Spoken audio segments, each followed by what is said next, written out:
je vais vous présenter les 10 points que je n'aime pas avec la Tesla. Dans les précédentes vidéos, vous avez pu suivre un peu mes coups de cœur, etc., ce que j'adorais sur cette voiture, mais c'est pas tout rose, clairement, donc il y a également des points négatifs, et je vais vous les signaler aujourd'hui. J'en ai relevé 10.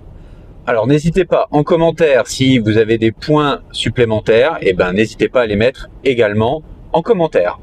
Restez bien jusqu'au bout. En fin de vidéo, je vous donnerai une information importante, une aide que peut-être vous avez pour acquérir votre véhicule électrique, peut-être même sans le savoir.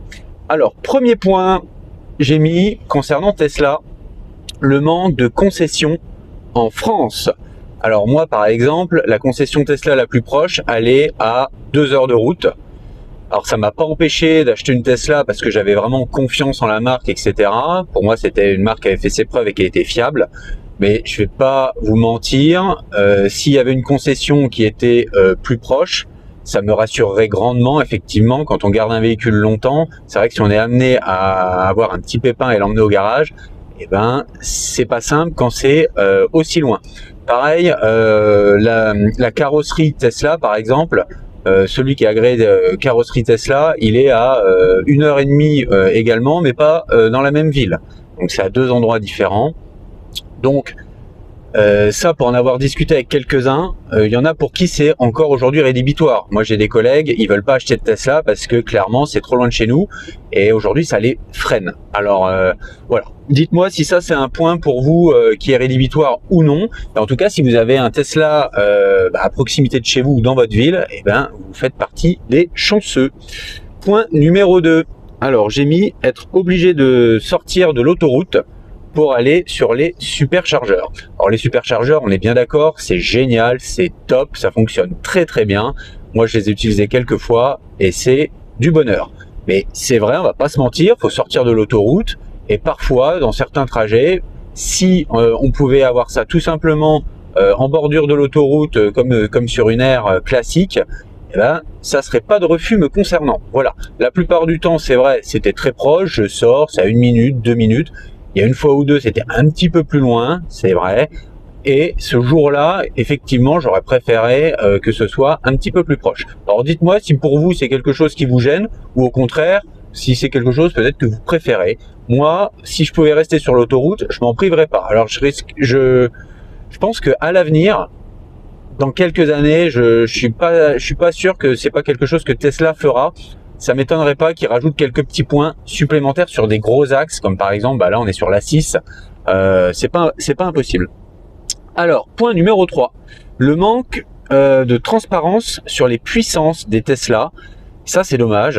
Alors moi j'ai remarqué une chose, c'est que sur le marché de l'occasion, les gens, ils savent pas forcément quelle est la puissance de leur Tesla, parce que clairement c'est pas clair quand on les achète. Moi je connais la puissance de la mienne, mais alors franchement, s'il a fallu que je fasse des demandes auprès de Tesla, etc., et c'est vraiment tout sauf clair. Mais il y a des gens aujourd'hui, quand ils mettent des véhicules d'occasion, ils se trompent. Alors certains se trompent à la hausse ou certains se trompent à la baisse. Donc ça, je trouve que c'est dommage que ça ne soit pas plus clair que ça au niveau des Tesla. Clairement, voilà, dire voilà, comme une thermique classique, vous savez exactement combien elle fait de chevaux. Et là, ça serait pas plus mal. Point numéro 4. Alors j'ai mis les aides à la conduite largement insuffisante au niveau des caméras. Aujourd'hui, c'est un véhicule qui n'a pas l'aide, la vision 360. Moi, pour l'avoir déjà vu sur certains véhicules, la vision 360, ça vous aide grandement. Quand vous êtes dans des espaces restreints où vous savez pas si ça va frotter, etc., honnêtement, c'est un vrai plus. Cette voiture-là n'en est pas équipée et quand on voit son gabarit, c'est vraiment embêtant. Alors, la plupart du temps, moi je suis dans des espaces où j'en ai pas besoin, mais quand on a été amené à se déplacer, notamment dans des parkings parisiens, etc., franchement, il y a des fois, ça m'aurait bien aidé.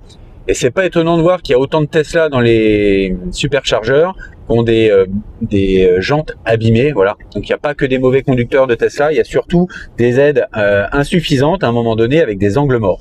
Donc ça, je trouve que c'est dommage. Donc point numéro 4, c'était les aides caméra largement insuffisantes. Ensuite, point numéro 5, j'ai mis un manque d'accessoires Tesla officiels. Voilà, j'ai remarqué qu'on aimait bien un petit peu, regarder les accessoires qui existent sur sur les différents sites pour nos Tesla. Tesla en propose, mais de manière, à mon avis, assez insuffisante. C'est la raison pour laquelle, notamment, il y a pléthore de sites qui proposent des accessoires en off-market. Bon, je préférerais avoir des officiels Tesla et qui en aient un petit peu plus. Donc ça, c'est un peu dommage.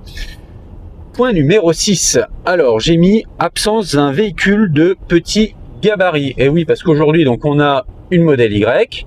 Il y a aussi la modèle 3. Bah tiens, j'en parle, il faut qu'il y en ait une qui apparaisse juste à notre droite. Un copain. Alors, oui, il n'y a pas de véhicule de petite taille aujourd'hui. Moi, je prends l'exemple de ma femme. Elle a une Fiat 500. C'est un véhicule qu'on adore. Pourquoi? Parce que clairement, quand vous avez besoin de vous garer dans des petits espaces en ville, là où vous êtes, ou quand il y a une fête à tel endroit, vous n'êtes pas sûr de trouver de la place, vous prenez la Fiat 500, vous êtes tranquille, vous êtes sûr de trouver une place, même là où il n'y a pas de place, il y a une place. Voilà. Avec un modèle Y, clairement, c'est un tank, donc quand vous arrivez, attention, faut bien préparer l'endroit où se garer, quoi. Donc la Fiat 500 électrique, ça sera probablement la remplaçante de la Fiat 500 thermique de ma femme, on verra. Mais c'est vrai que s'il existait une Tesla, très clairement, on privilégierait une Tesla. Ma femme adore la Tesla modèle Y. Bon, elle aura peut-être l'occasion de faire une vidéo et de vous en parler, on verra, si elle est d'accord. Mais en tout cas, s'il y avait une petite Tesla petit gabarit, c'est ce qu'elle me disait, elle privilégierait vraiment ce type de véhicule. Malheureusement, aujourd'hui, en 2026, ça n'existe pas. Donc, ça sera probablement une autre marque, probablement la Fiat 500 électrique. Donc, Tesla, si vous pouvez développer une petite citadine, ça serait génial. Point numéro 7, j'ai mis l'attelage non électrique. Oui, alors moi, j'ai fait mettre l'attelage d'origine. Quand on a acheté la voiture, ils l'ont monté en usine. Donc, vous payez ça 1350 €, quand même, c'est pas donné. Et vous avez un attelage qui est monté. Il faut savoir une chose, c'est que l'attelage, en fait, une fois que vous avez l'équipement qui est mis à l'arrière de votre carrosserie, vous venez clipser votre boule d'attelage, vous la déclipsez. C'est manuel. J'ai fait une autre vidéo dessus, n'hésitez pas à aller la voir. Moi, ce que je trouve dommage, c'est que ça se rabat pas électriquement. Voilà, il y a certains véhicules qui permettent justement d'avoir l'attelage vous appuyez sur un bouton, il sort et il re-rentre. Clairement, pour le prix, 1350 €, j'aurais préféré. Voilà, donc moi, qu'est-ce qui se passe? Clairement, j'ai pas envie de me mettre à quatre pattes tous les 4 matins pour l'enlever et le remettre. Et donc, du coup, il y a encore une Tesla Model 3, et on voit des Tesla maintenant, mais de plus en plus, quoi. C'est vraiment impressionnant. Donc, du coup, qu'est-ce que je disais? Ouais, l'attelage non électrique. Donc ça, c'est un peu dommage. Donc, du coup, moi, je l'ai laissé en permanence. Voilà. Point numéro 8, l'autopilote perfectible. J'ai mis le changement quand on roule. Alors, oui. Alors, l'autopilote perfectible, pourquoi? Des amis hollandais. Alors, pourquoi j'ai mis que c'était perfectible? Très clairement, l'autopilote, c'est génial. Moi, j'adore, je le mets quasiment quotidiennement. Par contre, plus on le met, c'est là où on s'aperçoit de plus en plus de ses limites. D'accord? Donc, par exemple, l'autopilote, quand il est dans des grandes lignes droites, donc là, par exemple, on est sur l'autoroute, là, c'est facile, on peut le mettre. Sur des nationales en ligne droite, c'est facile, on peut le mettre. Par contre, de temps en temps, point qu'on remarque, c'est qu'il y a des petits freinages fantômes. Alors, la voiture ne pile pas. Enfin, personnellement, elle n'a jamais pilé, mais elle réduit la vitesse de 20-25 km/h. C'est quand même brutal. Ça vous fait un bon freinage. S'il y a une voiture qui est derrière vous, je vous fais pas de dessin, ça peut le surprendre également, et il peut très bien ne pas avoir le temps de réaction nécessaire pour freiner. Ça peut faire un risque d'accident. Donc moi, quand j'ai quelqu'un qui me suit de près, très clairement, je ne le mets pas. Je trouve ça dangereux, parce que quand j'ai des coups de frein qu'il n'y a personne derrière, je me suis dit waouh, heureusement, mais s'il y a quelqu'un derrière, limite vous avez une chance sur 2 de cartonner. Donc ça, c'est le point numéro 1.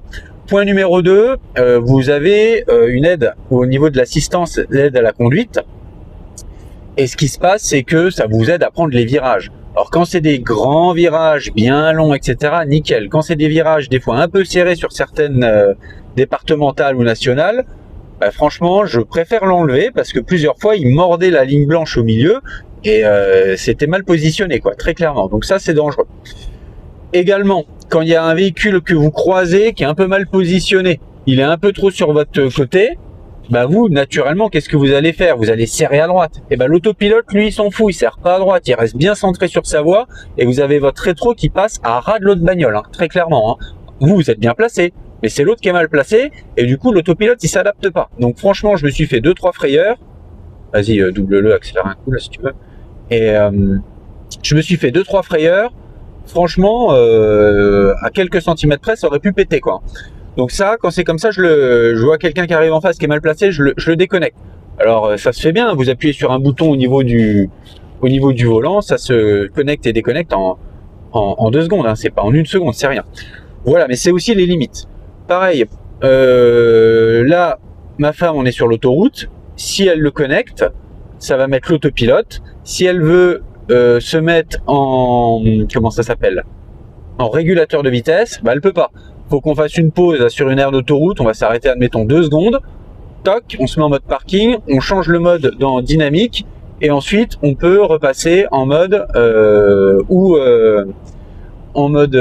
j'ai oublié le nom, autopilote ou en mode régulateur de vitesse. Voilà, mais ça peut pas se faire quand on roule comme ça. Ça, c'est un petit peu dommage. Point numéro 9. Ah oui. Alors cette voiture-là, vous le savez, elle a un coffre à l'avant qui s'appelle le frunk. Donc ça, c'est vraiment génial. Donc moi, dans mon frunk, par exemple, j'ai toujours un petit peu des sortes de tapis là qu'on peut mettre quand on pique-nique, etc. J'ai toujours 2-3 trucs qui dépannent. C'est génial. Ça vous fait quand même pas mal d'espace. Vous avez quand même l'équivalent d'une valise cabine, hein, donc on peut quand même en mettre. Par contre, le frunk, il est manuel. C'est-à-dire que quand vous appuyez sur le bouton pour le déverrouiller, vous avez poum, un espèce de capot qui se lève avec un vieux bruit de capot pas terrible. Et ça, honnêtement, quand on voit la voiture hyper technologique, soignée, qui fait pas de bruit, etc., et que vous avez ça, bon voilà, je me dis, bon bah voilà, ils ont fait une économie hein, sur l'ouverture et la fermeture du frunk. Mais c'est vrai que c'est un petit peu dommage, ça aurait été mieux si ça avait été électrique. D'ailleurs, on le voit, il y a plein de sites qui proposent cet accessoire-là pour le rendre, pour l'électrifier. Voilà. Donc, sinon, bah, ça s'ouvre à la main, ça se ferme à la main, c'est pas non plus si grave. Point numéro 10, le rapport de livraison, ouais, des réceptions très aléatoires. Ça s'explique peut-être par le grand nombre de livraisons de Tesla, parce qu'aujourd'hui, il faut le savoir, hein, le modèle Y, c'est quand même hallucinant, c'est le véhicule le plus vendu. Voilà, il bat tous les records. Allez voir mes autres vidéos hein, où je vous explique mes coups de cœur, etc. Parce que là, bon, bah, je cite des points négatifs parce que je suis un peu, c'est un peu tatillon honnêtement, parce que voilà, c'est quand même une voiture où on en ressort quasiment que du positif, mais voilà, je voulais être totalement honnête et transparent sur certains points quand même qui pourraient être améliorés. C'est pour ça que je fais cette vidéo. Mais c'est le véhicule le plus vendu, donc forcément, qui dit le véhicule le plus vendu, bah, il y a des réceptions beaucoup plus nombreuses qu'un tas d'autres marques. Et sur le flux, moi je l'ai vu dans pas mal de commentaires, il y a des gens qui ont eu des mésaventures, et notamment voilà, des petites rayures carrosserie, etc. Bon, alors souvent ils font les retouches sur place, etc. Pour d'autres c'est facile, d'autres un peu moins facile. Dites-moi en commentaire d'ailleurs si vous, la réception s'est bien passée, ou si la réception s'est moins bien passée, ou si c'est quelque chose que peut-être vous appréhendez, si elle n'est pas encore reçue. Moi personnellement, ça s'est très bien passé. Voilà, c'était une réception classique, sans plus. Voilà, c'est pas express, hein, parce qu'ils prennent le temps quand même de vous expliquer. Mais voilà, vous êtes. Allez voir la vidéo où je vous explique. C'est l'une de mes premières vidéos. Je vais pas vous spoiler la vidéo. Allez voir. Et voilà, donc ça, peut-être que ça pourrait être amélioré, parce que ça fait toujours un peu tâche de voir des commentaires comme ça où il y a des gens pour qui malheureusement ça se passe pas très bien. Voilà, bah écoutez, c'était les 10 points que je voulais vous partager pour les points un peu négatifs sur ce Tesla Model Y. C'est un véhicule qui aujourd'hui, nous, on a un peu plus de 10 000 km. Donc voilà, on l'a reçu au mois de février. Là, on est au mois d'août. Et on a à peu près fait tous les usages classiques, ville, grande ville, espace restreint, autoroute, nationale, départementale. On a à peu près fait voilà, tout ce qu'on risque de faire sur les restes des kilomètres avec cette voiture. Donc on a quand même une vision assez large. Voilà, bah dites-moi en commentaire si ça vous a plu, et je vous avais prévu en fin de vidéo une petite info hyper importante. Et ça, en discutant avec des collègues, etc., un tas de gens, je me suis rendu compte qu'il n'y en a pas beaucoup qui le savaient. Alors aujourd'hui, il faut savoir quand même, je parle de ça en 2026, hein.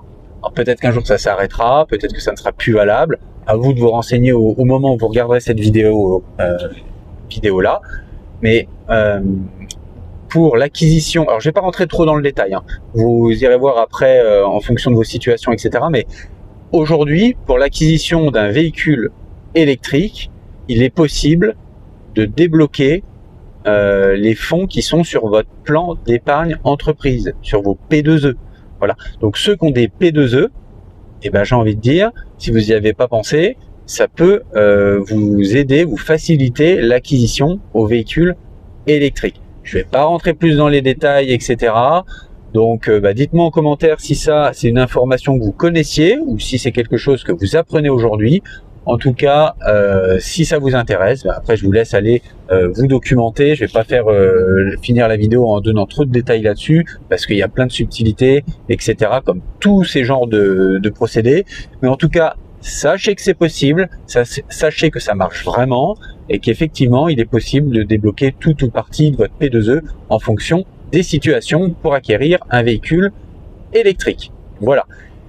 La vidéo se termine ici. N'hésitez pas, pour ceux à qui ça ne serait pas encore fait, à vous abonner, partager pour ceux que ça a plu. Et puis un petit pouce, ça aide beaucoup l'algorithme de YouTube. Merci et à bientôt.